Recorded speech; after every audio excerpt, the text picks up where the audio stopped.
There's an old saying in racing that says, go into the corner slow and come out fast. And it holds true most of the time. Problem is that some drivers get so focused on that in slow, out fast, even though they're getting good exit speed, that they're actually starting off from a lower speed because they've entered the corner too slow. I prefer the saying, go into the corner fast and come out even faster. Wouldn't we all like to rather do that? So that's what I want you to think about, is go into the corners quickly, but still be able to get back to the throttle early enough to get good exit speed.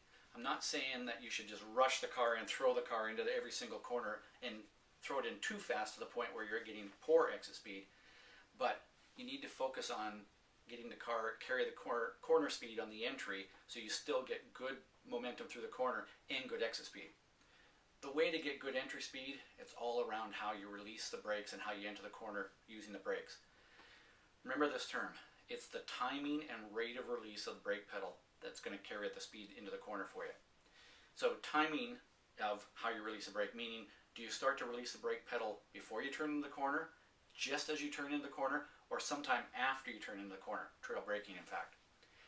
So that timing, and then the rate of release, is it a quick release of the brake pedal, is it a very, very slow release of the brake pedal, or something in between? But it's that timing and the rate of release of the brake pedal that's going to determine how the car is balanced when you enter into the corner.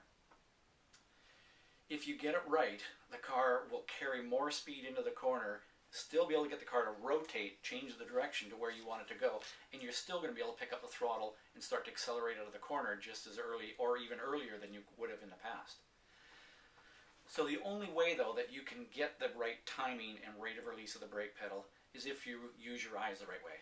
You can't release the brake pedal if your eyes aren't looking where they need to go. So as you approach a corner, don't get so caught up on where you begin to brake, but have your eyes focused into the turn to that point in the turn where you're actually going to start to release the brake pedal. So as you approach the corner, you're coming down the straightaway, yes, you're going to see brake reference points as you approach the corner, but they're going to be more peripheral and kind of out of the corner of your eye, and then you're going to use them a little bit as a reference, but what you really want to do is focus where you're going to end your braking. So you look down into the corner, perhaps right at the turn-in point, maybe slightly beyond the turn-in point, and as you approach, you start to brake, and your hard initial application, big mistake that a lot of drivers make is they're so caught up in the be smooth that you don't get hard enough initial application. So it's hard initial application on the brake pedal, and then it's hard on the brakes, downshifting if you need to, and then when you get to that turn-in point, think about the timing and the rate of release. So as you start to turn in, you can play with and change the timing and how quickly you come off the brake pedal, and that's going to change the weight balance of the car to make the car go where you want it to go. Everything is done with how you release the brake pedal. Whether it's left foot braking, right foot braking, doesn't matter what kind of braking you're using, it's the timing and rate of release of the brake pedal.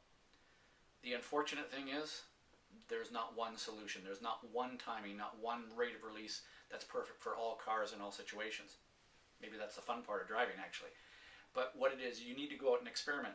So as part of your deliberate or strategic practice or development as a driver, you need to go onto the track and try different timing and rates of release of the brake pedal. On the track, try a quick release of the brake, see what that does to the car. Try a very slow release, try releasing the brake a little just as you turn in, or try trail braking way into the corner. Learn what that does to the dynamics of the car, and therefore, once you know what it will do, when you want it to do that again, you just know that you can just change the way you release the brake pedal. Again though, the most important part is focus your eyes at the end of braking as you start your braking, rather than, oh, I got to brake now. It's looking way into the turn, brake, and then get ready to release the brake pedal just at the right timing.